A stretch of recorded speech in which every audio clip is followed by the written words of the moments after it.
안녕하세요. 저는 곧 태어날 둘째 손주를 손꼽아 기다리고 있는 60대 여성입니다.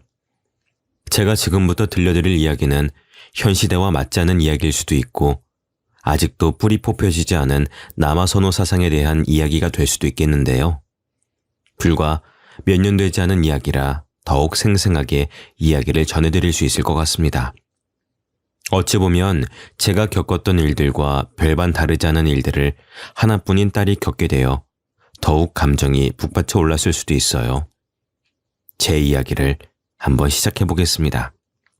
저는 강원도 산골에서 태어나 강원도에서 초중고 모두 졸업하고 취업이 하필 경상도에 있는 회사로 정해져 가족들과 떨어져서 지내게 되었습니다. 어린 나이에 홀로 타지에서 지내다 보니 회사에서 만난 지금의 남편과 사랑에 빠지게 되었고 경상도에서 태어나 쭉 자라온 남편과 결혼하게 되었죠. 결혼을 하자마자 지옥이 시작되었습니다. 시댁살이 구박을 떠나 아들을 낳아야 한다는 아들 지옥이었죠. 그때마다 번번이 남편은 신경 쓰지 않아도 된다고 했지만 시어머니는 그렇지 않았습니다. 남편이 장남이기 때문에 대를 이어야 한다고 시골 분들의 구박이 어마무시했죠.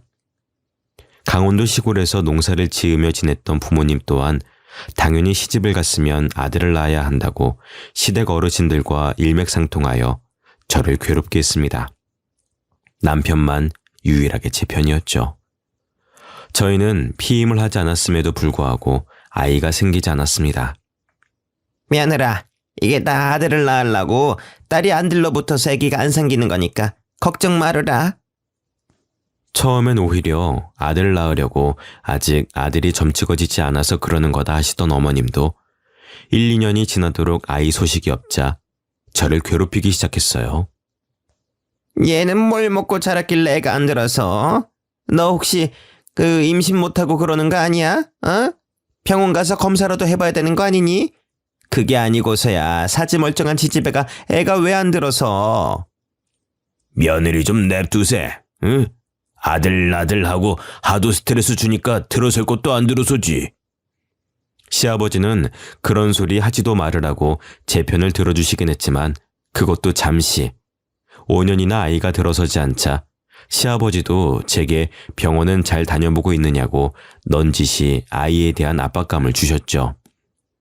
아이를 가지기 위해서 안 해본 일이 없습니다.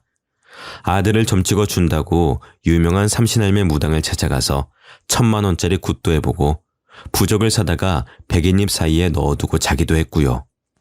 동서남북 아이를 가질 수 있게 해준다는 비싼 음식들도 서슴치 않고 보내주셔서 다려 먹고 고아 먹고 약초들은 토할 때까지 먹어도 보았고요. 기도가 부족하다 해서 교회에 새벽 기도를 나가고 오후에는 절에 가서 절도 올리고 했죠. 그렇게 하루 종일을 시어머니의 손에 이끌려 아이를 갖게 해준다는 전국의 절은 다 돌아다닌 것 같습니다. 스님의 기도를 받아야 한다 어쩐다. 오히려 그 스트레스가 쌓여서 더욱 임신이 안 되는 것 같았죠. 시어머니도 점점 불임이 맞는 것 같다 하면서 동네 병원부터 서울에 있는 병원까지 저를 달달 볶아 데려가서 검사를 받게 했고요. 결과는 당연히 불임도 난임도 아니었지요. 그저 아이를 가지려고 스트레스를 너무 받지 마시고 때가 되면 다 찾아오게 되어 있으니 좋은 것만 생각하고 안정을 취하면서 자연 임신을 기다려봅시다. 보다 못한 남편이 자꾸 이런 식으로 하시면 아이고 나발이고 둘이서만 살겠다고 엄포를 놓는 바람에 놀란 시어머니께서 한동안 저에게 관심을 뚝 끊고 살았습니다. 관심을 끊은 지 3개월도 안 되어서 아이가 들어섰고요. 정말 꼬박 5년 만에 가진 아이였지요. 집안은 당연히 경사가 일어났습니다. 아들이 틀림없다 아가야. 우리 아들이 나한테도 며느라한테 연락하지 말라고 신신당부를 했지만서도 어찌 심의가 돼서 그럴 수 있겠니? 응? 내가 좋은 거 귀한 거 다 준비해둘 테니까 아가는 아들 낳는 생각만 하고 있어. 알지? 우리 집안 대가 끊기면 안 되는 집안인 거 꼭 아들 낳아야 한다. 꼭. 남편은 시댁에서 부르면 가지 말라고 했지만 시어머니가 부르는데 어떻게 안 가나요? 이게 아들 낳는 약이라더라. 딸도 아들로 바꿔준다더라. 정말 임신해서 좋다는 거는 다 먹어봤던 것 같습니다. 배가 점차 불러오고 아이 성별이 딸이라는 걸 알았을 때 저는 뒤통수를 세게 맞은 것 같은 기분이었죠. 딸이라서 너무 좋고 행복했는데 시어머니의 아들 타령에 죄스러운 느낌까지 들었거든요. 남편은 딸이라서 너무 좋다고 공주 옷도 사고 방은 핑크색으로 화사하게 꾸미자면서 제 손을 잡고 신나서 이야기를 하는데 제 표정만 점점 굳어갔습니다. 그걸 본 남편이 걱정하지 말아라. 만약 우리 엄마가 딸이라고 구박하고 등 돌리면 앞으로 시댁에서 찾아도 가지 말라고 아쉬운 게 누구겠냐면서 연락도 다 막아주고 감쌀 테니 아이 낳는 준비만 열심히 하자고 하더군요. 든든한 남편 덕에 오히려 기운이 났습니다. 당연히 시댁에서는 난리가 났고요. 딸을 가지다니 불경하다는 소리까지 들었습니다. 아들을 낳는 기도를 얼마나 열심히 드렸는데 그 마음에 진심이 없었으니까 딸을 가진 거라고 하면서 임신해 있는 내내 저게 아들이었어야 했는데 하면서 가슴을 치는 시어머니를 봐야 했죠. 남편은 자꾸 그런 식으로 나오면은 딸이고 아들이고 손주들 구경도 못하게 될 것이라 엄포를 놓았지만 시어머니는 계속 둘째는 아들을 낳아야 한다고 네가 우리 집 대를 끊을 생각이냐면서 저에게 구박을 엄청 주었습니다. 그러다 예상치 못하게 예정일보다 빠르게 진통이 왔고 아이를 낳으러 병원에 갔습니다. 하지만 엄청난 난산이었어요. 아이의 목에 탯줄이 감겨 있었고 아이는 이미 머리통이 빼꼼 나온 상태여서 급하게 응급수술을 했고 태반에 문제가 있어 피를 너무 많이 흘렸거든요. 수술 과정에서도 출혈이 잡히지 않았고 결국에 저는 자궁을 드러낼 수밖에 없었습니다. 생명이 위험했고 상황을 들은 남편은 어떻게든 살리기만 해달라고 자궁 적출에 동의했거든요. 저는 그렇게 꼬박 이틀 만에 정신을 차렸고 이틀 동안 아이에게 제대로 젖을 물리지 못해 우울했습니다. 하지만 그것도 잠시였죠. 딸을 낳았는데 자궁을 적출한 며느리가 예뻐 보일 리가 있겠습니까? 수술해서 입원을 길게 해야 되는 저에게 시어머니는 막말을 쏟아부었습니다. 네가 거기 그렇게 누워만 있으면은 우리 아들 밥은 누가 챙겨주니? 우리 아들이 아들 씨를 못 준 게 다 네가 제때 밥 안 챙겨주고 굶겨서 그런 거 아니야. 지한테 좋은 거 귀한 거 다 사다 먹였더니 홀라당 딸을 낳는 게 뭔 동네 자랑이라고 누워서 가만히 있어. 정말 비참하게도 시어머니는 여전히 아들을 못 낳은 저를 가만두질 않았습니다. 이제 노력해도 아이를 가질 수 있는 몸이 아니다 보니 괴롭힘은 거기서 멈추지 않았어요. 딸 하나 낳은 게 뭐가 그리 대수라고 미역국을 먹고 앉아있는지 원. 우리 때는 딸 낳으면 당장 밭에 나가서 고추 땄다. 아들을 낳아야 2, 3일 쉬고 하는 거지. 몸조리 할 게 뭐 있나? 어차피 둘째도 못 갖는 몸인데. 아들 낳을 새 며느리 드려야 되니까 그런 줄 알아. 저에게 아들을 낳아줄 새 며느리를 찾아야 한다며 저와 딸 보고 당장 집에서 나가라고 막말을 하시더군요. 남편이 제 출산 때문에 일찍 퇴근을 해서 병원으로 찾아오고 있었는데 시어머니는 그것도 모르고 아들이 출근해서 오후 늦게 오는 줄 알고 병실에 찾아와 울고 있는 제게 계속 막말을 퍼붓고 있었습니다. 그 내 아들 새장가 가야 하니까는 출생신고도 하지 말고 살아. 알겠어? 어디 아들 하나 못 낳아서 내가 너 아주 처음부터 마음에 안 들었어. 그렇게 기도를 했는데도 아들 하나 내려주시지 않는다니 그게 다 네 품새가 저주받아서 그런 거여. 우리 아들은 밥도 제대로 못 얻어먹고 아이고 불쌍한 우리 아들. 여자 하나 잘못 들여서 대도 끊기게 생겼구만. 저 딸년이 다 아들 잡아먹고 태어난 거여. 당장 죽여도 시원찮을련. 저를 달달 볶으시던 시어머니는 남편이 퇴근하고 병실에 들어서자 드디어 하던 말을 멈췄습니다. 그런데 남편이 병실 앞에서 모든 이야기를 다 들었더라고요. 얼마나 얼굴이 붉던지 화가 많이 난 표정으로 시어머니에게 따졌습니다. 어머니는 2번 다시 찾아오지 마세요. 예? 지금 힘들게 아이 낳느라 온몸이 성한 곳이 없어 누워만 있는 며느리한테 그게 할 말입니까? 딸이면 어떻고 아들이면 어떻습니까? 둘 다 내 자식인데 성별이 뭐가 그렇게 중요해요? 앞으로 우리 눈앞에 띄지 마세요. 다시는 저 찾아오지 마시라고요. 저는 남편이 그렇게 화난 얼굴을 한 모습을 처음 봐서 너무 깜짝 놀랐어요. 이혼은 죽어도 없다고 하면서 저에게도 2번 다신 자기 부모님 연락받지 말고 번호도 차단하고 이사도 가자고 하더라고요. 정말 뱉은 말은 지키는 남편이기에 저에게 친정에서 몸조리를 하고 있으라고 강원도에 제가 가 있는 동안 집도 이사를 했더라고요. 혼자서요. 저에게 연락이 안 되고 남편도 딱 선거어버리니 시어머니가 혼자 뭘 할 수 있겠어요. 2분 다 교통사고로 돌아가셨을 때 저는 장례식에도 가지 않을 만큼 그 뒤로 연이 완전히 끊어졌었죠. 하나밖에 없는 딸 얼마나 애지중지 이뻐하면서 키웠는지 집안 살림이 넉넉해서 아이에게 최고급으로만 해줄 수 있는 형편은 아니었지만 우리 아이가 하고 싶다는 건 다 시켜줄 수 있을 정도로는 평범하게 살았습니다. 어렵게 낳은 딸인지라 얼마나 물고 빨고 남편이 예뻐하는 수준도 과했죠. 그렇게 아이가 커갈수록 남편은 딸에게 시집가지 말고 아빠랑 평생 살자 했는데 정말 애가 30이 다 되어가는데도 남자친구 하나 사귀지도 않고 혼자 묵묵히 공부만 일만 하더라고요. 저는 솔직히 우리 애가 시집을 못 가려나 싶어 겁이 나기도 했죠. 특출나게 이쁜 외모도 아니고 몸매가 콜라병도 아니긴 했지만 그래도 평범하고 무난하고 자기 일 잘하는 똑똑한 아이였어요.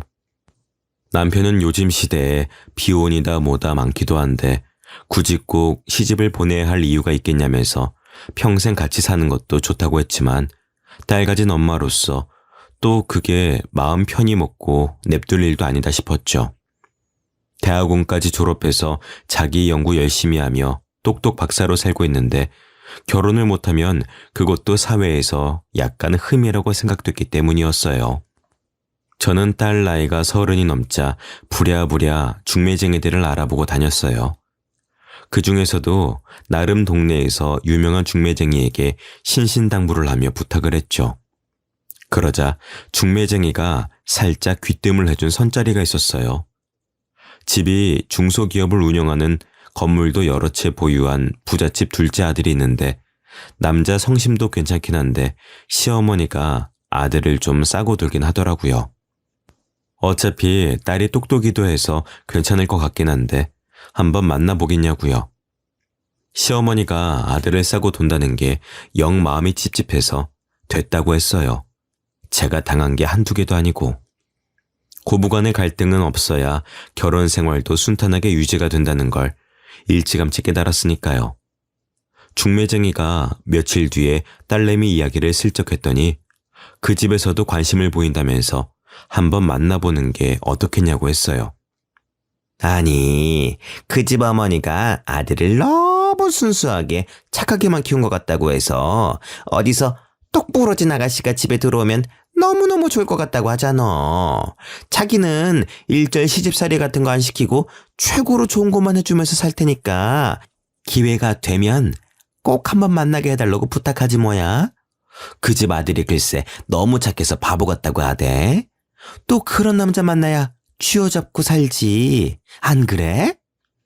중매쟁이가 이 집은 놓치면 아까운 집이니까 한번 만나나 보는 게 어떻겠냐고 했고 저는 그날 저녁에 집에 가서 딸이랑 남편에게 이야기했죠. 남편은 아들을 감싸고 도는 게 마마보이 아니냐고 했지만 저도 남편에게 당신도 어머니가 엄청 싸고 돌았지만 당신은 마마보이는커녕 연 끊고 살지 않았느냐고 반문했죠. 그랬더니 또 그건 그렇다면서 딸에게도 한번 만나보라고 하더라고요. 딸도 약간 숫기가 없어서 걱정이 되긴 했지만 그래도 연애 한번 못 해보는 건 좀 그렇다며 만나보겠다고 했어요. 중매쟁이를 통해서 만날 날짜를 잡고 딸에게 이야기를 해주었죠. 첫 선짜리라 그런지 분홍색 원피스에 머리까지 착착 예쁘게 준비하고 나가는 딸이 귀엽더라고요. 그렇게 나간 지 몇 시간이 지나서 집으로 돌아온 딸의 표정이 약간 애매했습니다. 무슨 일이 있었느냐고 물으니 웃으면서 저에게 묻대요. 엄마, 보통 선자리에 상대방 어머님이 같이 나오나? 얼굴 보러? 아니? 뭐 금방 얼굴 보고 인사하고 가시긴 했는데 영 찝찝해서 말이야. 그래도 대화도 잘 통하고 엄마랑 같이 나온 거 말고는 정말 괜찮긴 했는데 마마보이도 아니고 어머니가 극성인가? 와서 찬찬히 얼굴 살피고 인사하더니 가더라고. 아유, 너무 마마보이 아니야? 너 조심해야 된다. 세상에는 말이야, 아직도 엄마 치마폭에 휘둘려서 엄마가 하라는 대로만 하는 성인 남자도 많단 말이다. 그런 남자 만나면 결혼 생활 많이 힘들다더라. 우리 딸은 그런 남자 절대 만나면 안 돼. 남편이랑 저랑은 딸이 연애 한 번 안 하고 일에만 몰두하길래 솔직히 다른 생각도 여러 번 했었거든요. 남자한테 아예 관심이 없는 건 아닐까 하면서요. 다행히 이번 선자리에서 본 남자가 마음에 든 것 같더라고요. 그래도 찝찝한 마음이 남아서 딸에게 그 엄마가 같이 나온 게 마음에 걸리니까 그냥 다른 선자리 알아보자 했어요. 딸도 그 부분이 좀 걸렸는지 알겠다고 하더군요. 그런데 그 이후로 중매쟁이도 그렇고 남자 쪽에서도 계속 딸에게 연락이 왔어요.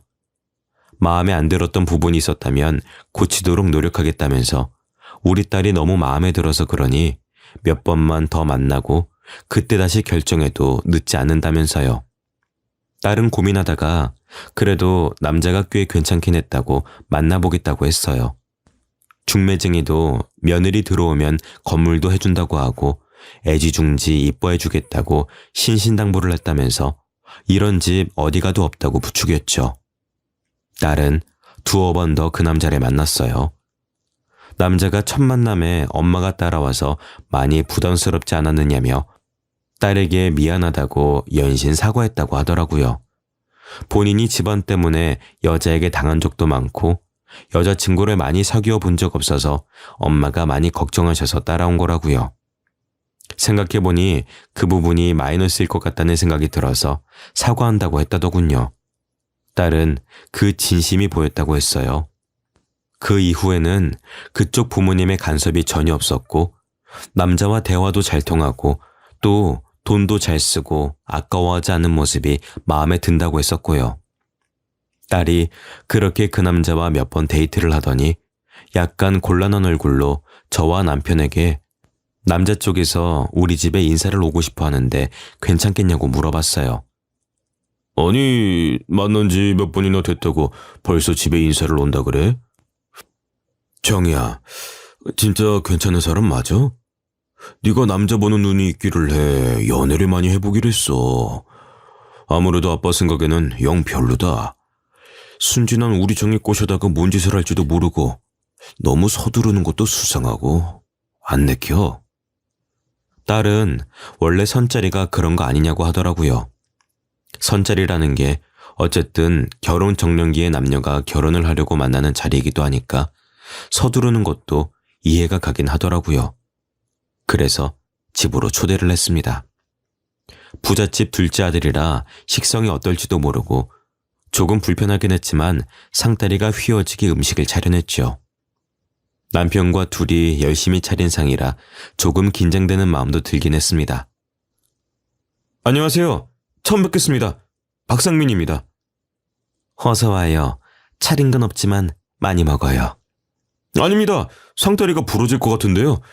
저희 어머니께서도 갈비찜을 참 잘하시는데 정희 씨 어머님은 훨씬 더 잘하십니다. 아유, 어머님 들으시면 서운하겠다. 저희 어머니께서 이런 걸로 서운해 하시진 않으실 거예요. 맛있게 먹겠습니다.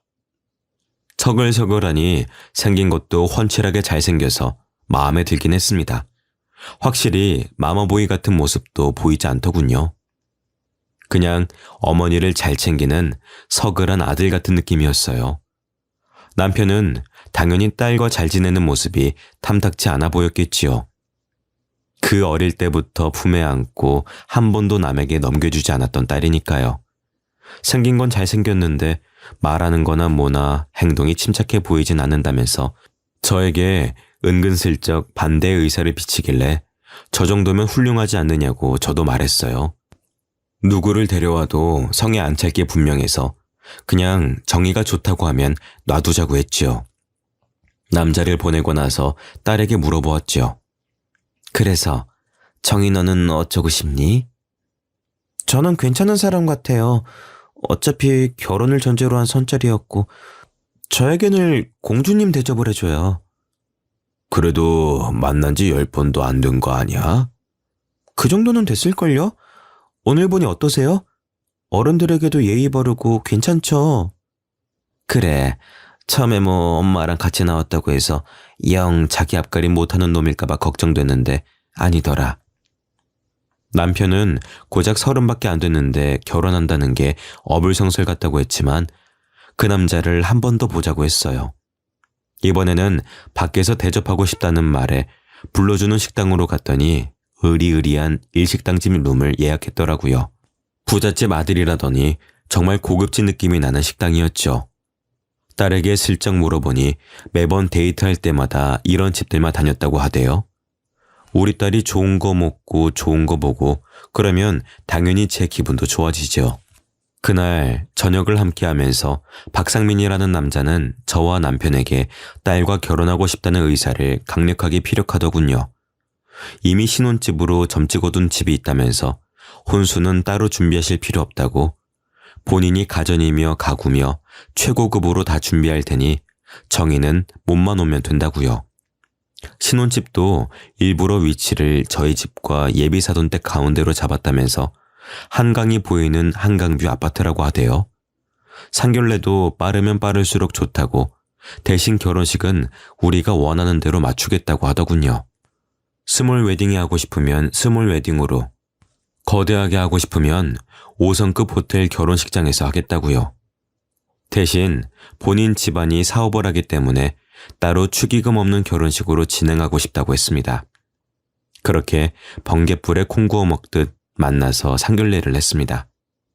안녕하세요. 우리 청이 못 본 사이에 더 예뻐졌네. 응? 감사합니다. 오시느라 불편한 건 없으셨어요? 말도 어쩜 이렇게 이쁘게 하는지. 그렇지 여보? 훈훈한 분위기로 시작된 식사 자리는 꽤 괜찮았어요. 마마보이가 맞는지 아닌지 유심히 보던 남편이 몇 번 마음에 안 드는 기침 소리를 내긴 했지만 제가 봤을 땐 별 문제가 있어 보이진 않았어요. 생선구이에 살을 발라준다던가 이 반찬도 먹어봐라 저 반찬도 먹어봐라 하는 건 저도 정희에게 해주는 부분이니까요. 의외로 바깥사돈 될 분이 말없이 묵묵하게 식사에 집중하는 모습을 보면서 사업하시는 분이라 조금 무섭게 봤는데 별말 없으셔서 안심이 되었죠. 결혼식은 축의금 없이 반반으로 진행하고 사업하는 집이시니 격식에 맞춰 크게 하자고 정희가 이야기하더라고요. 아무래도 사업하는 곳에서 모양새 떨어지면 안 되니까요. 신혼집은 미리 보고 왔다며 좋은 집 해주셔서 감사하다고 혼수는 차근차근 넣겠다고 했어요. 여보, 결혼식은 우리 예비 며느리가 똑부러지게 잘 정리했네요. 그쵸? 그래도 결혼식 비용이 만만치 않으니 아무래도 손님이 많은 우리 쪽에서 부담하는 걸로 하시는 게 좋을 것 같습니다. 사돈 어르신. 그래도 결혼식인데 나누심이. 아닙니다. 사업하는 집안에서는 보통 이런 식으로 많이 합니다. 예비 며느리도 그런 부분이 걱정되었을 것 같은데 제 말대로 합시다. 그리고 혼수 부분은 당신이 알아서 하세. 네네, 제가 알아서 다 준비할게요. 우리 사돈 되실 분들도 아무것도 하지 마시고 제가 다 할 테니까 걱정 마시고요. 아무리 그래도 어떻게 혼수까지 전부 다 집도 해주셨는데. 어머, 걱정하지 마셔요. 신혼집이야 원래 우리 상민이 몫이었고 혼수는 당연히 제가 좋은 걸로 우리 며느리에게 선물해 줄 수 있죠. 그쵸 여보? 바깥사돈이 고개를 끄덕이시더라고요.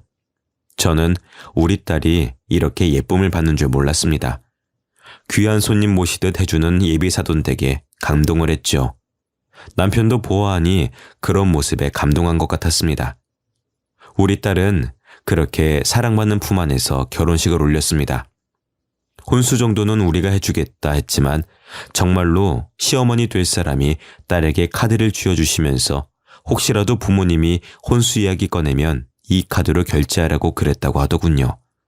좋은 집안에 시집간다며 잘됐다며 저와 남편은 진심으로 축하해줬고 중매쟁이에게도 좋은 옷 한 벌 해주었습니다.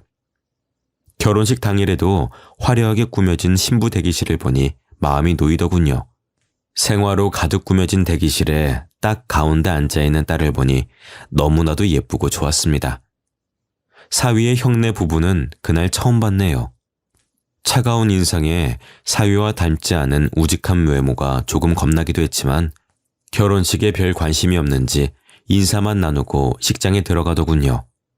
그렇게 성대한 결혼식이 끝나고 신혼여행도 다녀오고 선물도 바리바리 싸들고 와서 친정에서 하루 자고 결혼 잘했다는 생각에 남편과 저도 마음 놓고 취미 생활도 가지고 여행도 다니면서 하루하루를 즐겁게 보냈습니다.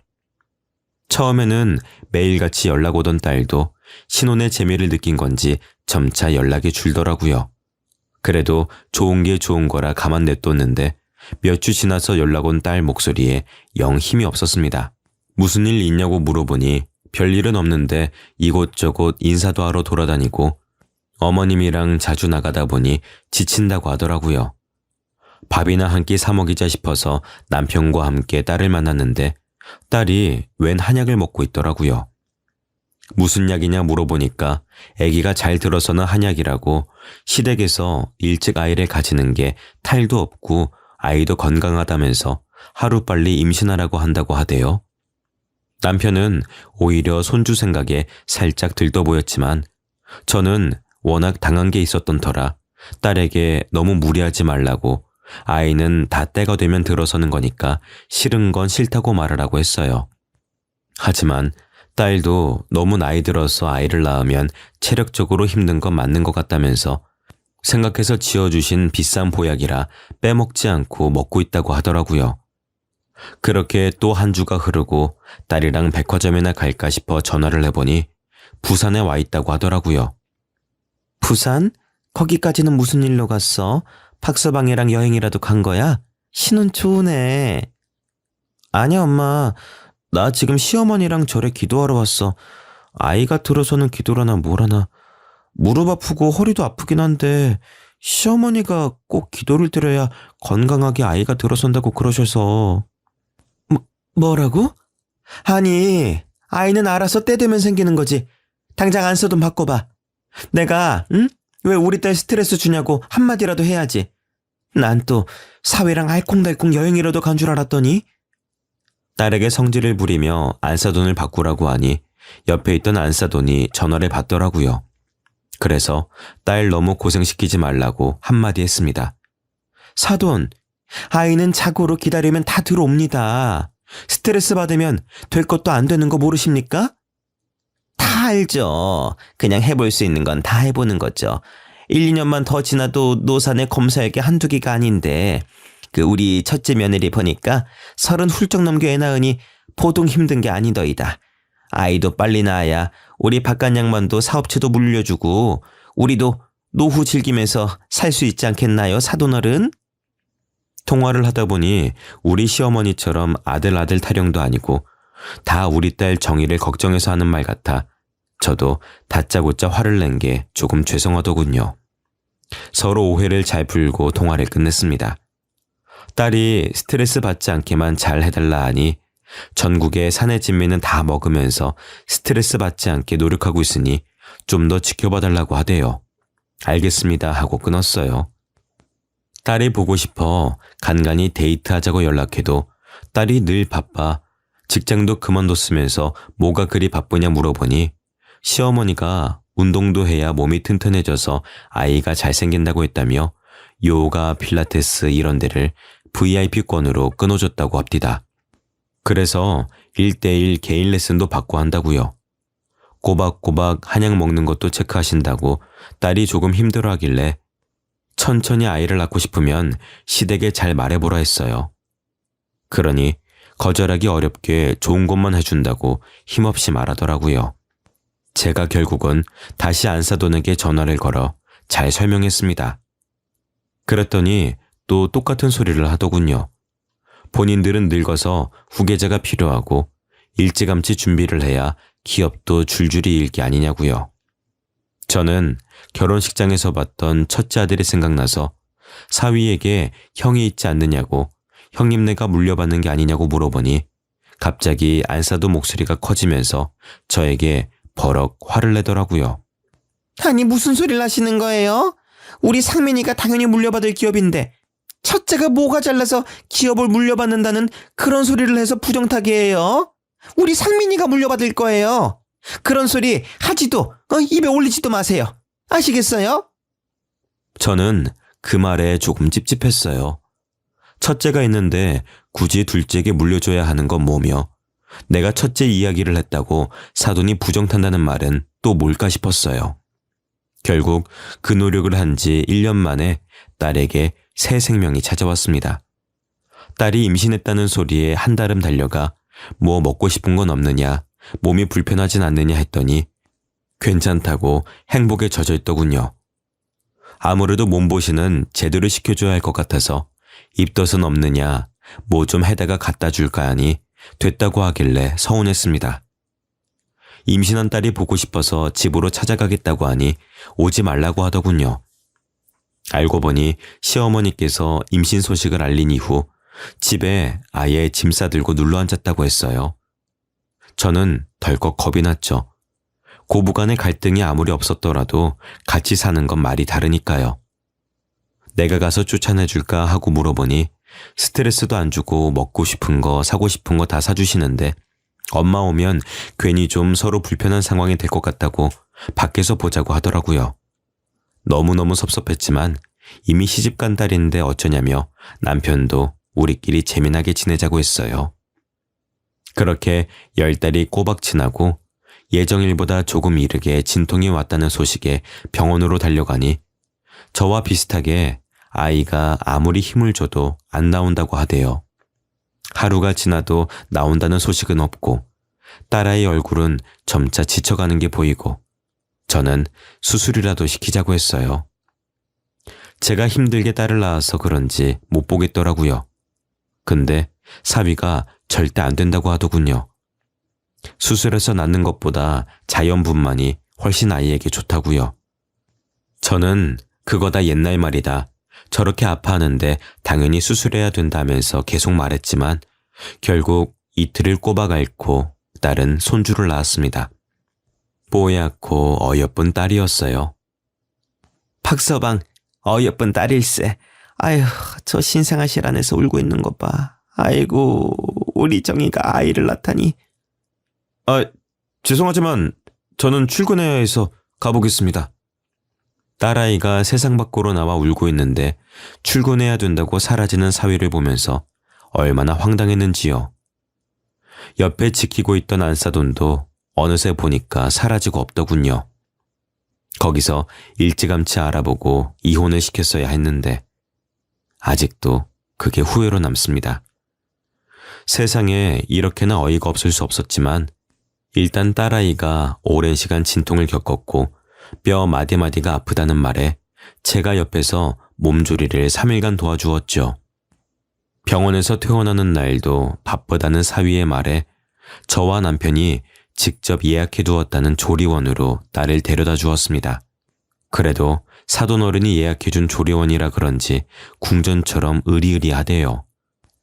앞에 내려주고 들어가는 딸의 뒷모습을 보면서 저희도 집으로 돌아왔죠.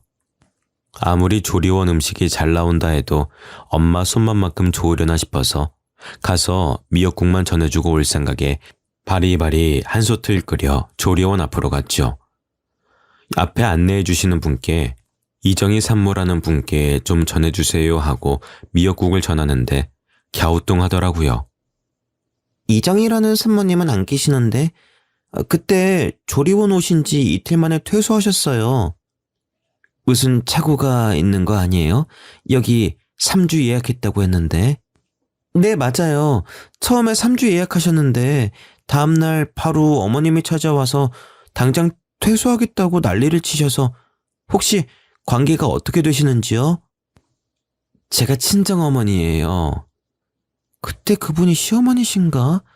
아무튼 직접 예약해 주셨던 분이 와서 이걸 말해도 될지 모르겠는데 아들도 못 낳은 게 무슨 호사를 누리냐면서 당장 환불해달라고 난동 부리셨거든요. 저희 조리원이 환불도 안 되고 그냥 몸조리 편하게 하고 가시라고 했는데 절대 안 된다고, 딸 낳아놓고 쉬는 건 말이 안 된다고. 아무튼 저희 원장님도 저런 사람 처음 본다면서 소동 없이 그냥 환불해주라고 하셔서 보내드렸거든요. 저는 거기서 완전 뒤통수를 맞은 것 마냥 얼얼하게 굳었습니다. 그간 딸에게 좋은 거다 하고 먹인 모든 게 전부 아들 낳는 약재였나 싶었어요. 제가 그렇게 당해본 사람이라 단박에 느낌이 왔을 때 한 소리 크게 했어야 했는데 딸에게 비싸고 좋은 것만 준다고 하니 그 말만 철석같이 믿었던 게 아니겠습니까? 저는 미역국을 들고 딸네 집으로 바로 찾아갔어요. 안 싸더니 짐까지 싸들고 들어왔다고 하는데 얼마나 그동안 우리 딸이 속이 상했을까 싶었죠. 집 앞에 도착해서 딸이 사용하는 비밀번호를 누르고 들어가니 역정내는 소리가 들리더라고요. 나 몰래 너네 엄마 만나고 오고 그런 거 아니야? 내가 뭐라 그랬어? 너네 엄마도 딸밖에 못 낳아서 아들 없으니까 부정 탄다고 내가 만나지 말라고 그랬지? 임신해 있는 그동안을 못 참아서 일을 이렇게 그르쳐? 어떻게 아들 낳는 약에 기도에 부적에 안 쓴 게 없는데 딸을 낳아? 이게 다 네 몸이 잘못돼서 그런 거 아니야? 어머님, 성별은 제가 정하는 게 아니라 남편이 정하는 거잖아요.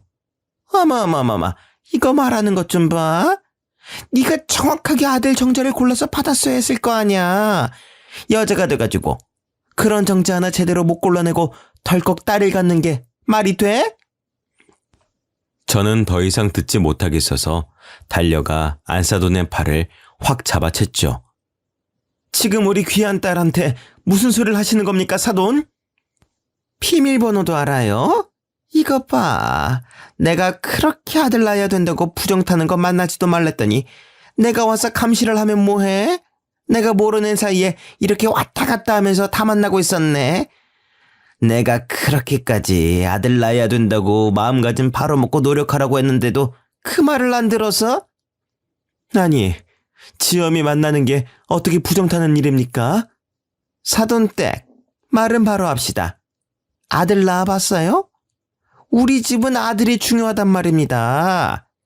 첫째네 집에도 딸만 둘이라고요. 우리 아들이 아들 낳아야 된다고, 아들. 아무튼 그런 줄 알고 둘째는 무조건 아들 낳아야 되니까 사돈댁도 그런 줄 알고 협조하세요. 알겠어요? 이만 가볼 테니. 예, 둘째 임신하면 연락하거라. 사돈댁이 그렇게 사라지고 나서 딸은 우는 아이를 그제서야 달래더라고요. 딸도 눈물 범벅이 되어 제 맘이 찌르르 울리더라고요. 사위가 올 때까지 끓여온 미역국도 먹이고 대신 손녀딸도 안아주고 좀 자두라고 했어요. 사위가 퇴근하고 오자마자 삿대질을 하면서 쏘아대니 사위가 그러더군요. 저도 저희 엄마가 그러는 걸 막을 수가 없어요. 엄마가 시켜서 정희한테 해줄 거 다 해줬는데 정희가 엄마 말을 안 들어서 이사달이 난 걸 어떻게 해요? 무슨 말을 할 때마다 계속 우리 엄마가 하더라고요. 딸은 우울증 걸린 사람처럼 엉엉 울기만 하고 그때라도 짐 싸들고 우리 딸을 데리고 왔어야 했는데 알고 보니 그동안 운동을 시킨 것도 약을 지어준 것도 모두 그놈의 아들 때문에 시킨 거였더라고요. 저에게는 교묘하게 딸이든 아들이든 상관없이 손주만 낳으면 되는 것처럼 하더니 딸에게는 아들을 낳으라고 강요했던 것이었습니다. 제 시어머니가 그랬듯 딸에게도 똑같은 시어머니 귀신이 붙었나 싶어서 혹시 기도하러 간 것도 부적도 무슨 삼신할매 귀신이 어쩌고 저쩌고 했느냐 하니까 맞다고 하대요. 그 무당은 올해도 해먹나 봅니다. 오죽하면 밤에 잠자리 할 때 어떤 자세로 하면 아들을 낳을 수 있다고 하면서 잠자리 자세까지도 일일이 코치를 했다고 하니 우리 딸이 그동안 어떻게 버텼을지 속이 터져나갈 것 같았습니다. 아니 박서방, 자네는 형도 있으면서 왜 자네가 가업을 이어야 한다고 저러시나? 그게 저희 형이랑 저랑 엄마가 달라서 그래요. 아니, 그건 또 무슨 소리야? 형은 원래 엄마가 따로 있고 저희 엄마는 두 번째 부인이라서요. 형이 딸만 둘 낳았거든요. 그래서 우리 엄마가 제가 아들 있으면 아빠가 저희한테 가업 줄 거라고 저희 아빠도 꽤나 아들 하시거든요. 우리 엄마가 딸 낳았으면은 후처로 못 들어가고 쫓겨났을 거랬어요. 아무튼 그래서 엄마가 꼭 아들 낳아야 된다고. 근데 어쨌든 아들 낳으면 저나 정이나 다 좋은 거잖아요. 이게 무슨 바보 같은 소리야? 박서방, 정말 자네가 아들만 낳으면 다 될 것 같나? 형한테 물어봤는데 형이 딸 둘 낳고 셋째는 안 가진 데서 아마도 제가 아들 낳으면 우리 아빠가 진짜로 저 사업 다 줄걸요? 그러면 제가 장모님 건물 하나 드릴게요. 그니까 정이야, 우리 둘째는 꼭 아들 낳자? 저는 무슨 지능이 떨어지는 사람과 대화하는 기분이었어요. 딸에게 짐 싸서 집으로 가자고 했더니 딸이 그래도 지금은 어불성설이라고 하더라고요. 도우미 아주머니도 오시기로 했고 아이를 혼자서 어떻게 키우냐고요. 저렇게 답답한 소리를 계속하면 그때는 정말 짐 싸들고 가겠다고 해서 일단 몸조리도 제대로 못했고 하니 도우미 쓰면서 쉬다가 때 되면 오라고 했어요. 똑똑이인 줄 알았던 딸이 완전 헛똑똑이었어요. 곰곰이 생각해보니 똑똑한 손재가 필요해서 가방끈이 긴 딸을 마음에 들어했던 것 같은 거예요. 그것도 모르고 당한 기분이라 속에서 천불이 났죠. 퇴근한 남편에게 이 사실을 전부 말해줬더니 아주 뒤집어지게 소리를 질렀습니다. 그걸 그냥 듣고만 있었단 말이야? 머리채라도 쥐어뜯었어야지. 내가 가서 얼굴이라도 한번 세게 핥혀야 속이 확 풀릴 것 같은데. 응? 어디 귀한 딸한테 그런 막말을 해? 아니, 아들이면 어떻고 딸이면 어때? 요즘 시대에 누가 아들 낳아? 효도 잘하는 딸이 최고지. 우리 정이 보고도 그런 소리가 나온대? 그리고 정이 요놈은 부모가 떡하니 지편 들어주고 있는데 안 오긴 왜 안 와? 응? 아휴, 그것도 스스로 지가 지발로 걸어 나와야 명분이 있지. 헛똑똑이야, 헛똑똑이. 남편은 속이 터지는지 가슴을 연신 턱턱 치더라고요. 옆에서 보는 저도 천불이 터지는데 딸이 하자는 건 안 해본 게 없는 남편이 또 얼마나 마음이 아프고 답답하겠습니까? 그래도 저희는 딸이 스스로 돌아오길 조용히 기다려줬어요.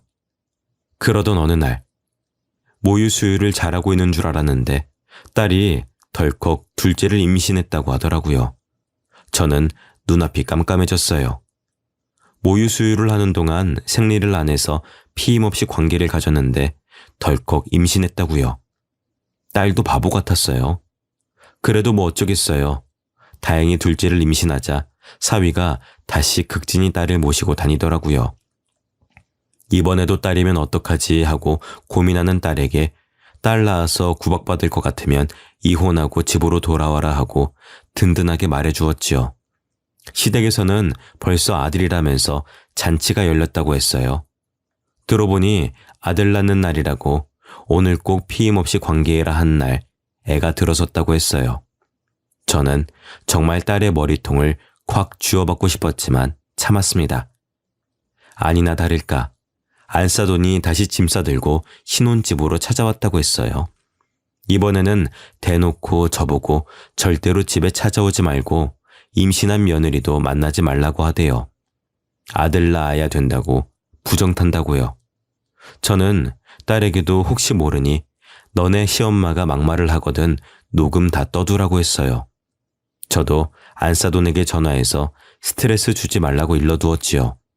그랬더니 글쎄 제가 이번에 합방하라고 한 날에 애가 떡하니 들어섰으니 무조건 아들일 겁니다. 제가 어제 아들 낳는 약순물도 받아다 줬거든요. 폰처의 자식이 아들 복이 없어서 딸만 줄줄이 낳았는데 우리 아들은 나 닮아서 이번에 꼭 아들 낳을 거예요. 그러니까 사돈댁도 이번만큼은 딸 보러 몰래 오지 말고 자중해 주세요. 알았죠? 저는 다 녹음을 해두었습니다. 다음 날 딸이 약수물 먹고 배탈이 났다고 할 때도 속이 끓었지만 꾹 참았어요. 증거를 더 모으고 이혼 소송이라도 해서 갈라서게 하고 싶었거든요. 그러다가 16주가 지나고 성별 확인을 하러 병원에 갔는데 둘째도 딸이라고 하더군요. 저는 덜컥 겁이 났어요. 하루 종일 핸드폰을 쥐고 살았죠. 혹시라도 딸에게 언제 연락이 올지 몰라서요. 그러다가 결국 사달이 났습니다. 응급실이라고 딸의 전화로 연락이 온 거예요. 저와 남편은 한달음에 응급실로 달려갔습니다. 그리고 병실에 누워있는 딸에게 자초지종을 물었지요. 딸이 이야기를 하더군요. 지난주에 확인하고 이번에 또 성별 확인을 했더니 딸이라고 했더군요. 그러자 사위가 딸에게 바로 그랬대요. 우리 엄마가 아들 아니면 지우랬어. 둘째는 지우고 다시 갖자, 아들로. 기다려봐. 엄마한테 물어봐야 돼. 통화해볼게. 아무래도 또 딸인 거 말하면 엄마한테 혼날 것 같은데. 그러더니 사위가 안사돈과 통화를 하더랍니다. 스피커폰으로 통화한 덕에 내용이 다 들렸다고 하더군요. 아니 딸인데 애를 못 지우겠다고 한다고? 그것도 참 칭한 년이다 칭해. 어디 아들 집안에 딸을 들이밀고 있어? 대학원까지 나온 배우네라고 해서 말도 잘 알아듣고 잘 처신할 줄 알았더니 아주 멍청해. 아들, 그럼 계단에서 확 밀어버려. 실수라고 그러면 돼. 그렇게 해서라도 유산시켜야지. 딸만 줄줄이 소세지로 나올 거야? 저거 꼴을 보아하니 셋째도 딸 같다. 대리모라도 어떤지. 아니 뭐 딴 데서 아들 낳으면 되니까 일단 밀어서 유산이라도 시켜. 알겠어? 그 말을 듣고 딸이 놀래서 계단 밑으로 도망을 가려는데 뒤에서 사위놈이 딸을 급하게 밀었다고 하더군요. 그렇게 병원 계단에서 굴러떨어졌고 넘어진 걸 발견한 산부인과 간호사가 바로 응급실로 연계해서 검사를 진행했다고 합디다. 저는 옆에서 딸의 말을 듣고 지 잘못이 뭔지도 모르는 사위의 뺨을 세게 갈겼습니다. 제 뺨을 한 대 맞고 나니 사위놈이 저에게 왜 그러냐고 오히려 화를 내더군요. 그 사이 남편은 발빠르게 병원 CCTV를 확보했고 뒤이어 찾아온 안사돈에게 애를 계단에서 밀으라 시켰냐면서 당장 이혼시킬 테니 그런 줄 아시라 하고 딸아이를 데리고 집으로 왔습니다. CCTV와 녹음 파일들 모았던 걸 정리해서 이혼 변호사를 찾아가서 상담을 받고 나오는데 바깥 사돈에게 연락이 와 있더군요. 식사를 하자고 갑자기 요청하길래 일단 남편과 둘이 나가보니 바깥 사돈과 큰형이 와 있더라고요. 바깥 사돈에게 그간 있었던 일을 다 아시냐고 따지며 당장 둘을 이혼을 시키겠다고 말했습니다. 그랬더니 갑자기 고개를 숙이고 진심으로 사죄를 하더군요. 일단 사돈댁이 원하는 대로 다 들어드리겠습니다. 언론에만 뿌리지 않겠다고 서류에 사인을 해주시면은 이혼도 당연히 원하시는 대로 진행해드리고 며느리 명의로 노른자 땅 건물도 하나 해드리죠. 그래도 제 손녀딸들인데 그 정도는 해줘야 피를 나눈 할아버지로서 마음이 편할 것 같습니다. 물론 제 아들이 지은 죄가 있으니 사죄의 의미도 있지요. 생각보다 일이 잘 풀려가는 느낌이라 알겠다고 당장 협의이혼 해달라고 했지요. 양육권과 친권 또한 당연히 딸에게 달라고 했습니다. 뭐든지 원하는 대로 해주겠다고 말하더군요. 그렇게 일사천리로 모든 일이 착착 진행되고 이혼이 마무리되는 날, 그 형이라는 작자가 우리에게 덕분에 일이 잘 풀렸다면서 후처에 자식의 욕심이 컸다고 저희에게 1억을 현금으로 주겠다는 겁니다. 저희는 찝찝하고 싫다고 거절했으나 몸조리도 제대로 시켜주고 조카나 다름없는 선물이라고 생각하고 받아달라고 하더라고요. 안 받으면 동생놈을 한국으로 부르겠다고 해서 뭔 말인가 했더니 그날 식사 자리 이후 바로 이혼이 시작되자마자 안사돈과 함께 해외로 유배 보냈다고 하더라고요. 그래서 그냥 1억을 받기로 했습니다. 1억을 가지고 지금은 둘째 막달이라 태교 열심히 하면서 아이 낳는 데만 신경 쓸 수 있도록 저와 남편이 극진히 딸아이를 살피고 있고요. 첫째는 좋은 도우미 분과 함께 육아하면서 잘 키우고 있습니다. 다행히도 지금 딸은 우울증도 많이 좋아졌고요. 둘째를 기다리며 하루하루를 행복한 생각만 하면서 보내고 있습니다. 지금까지 저의 이야기를 들어주셔서 감사합니다.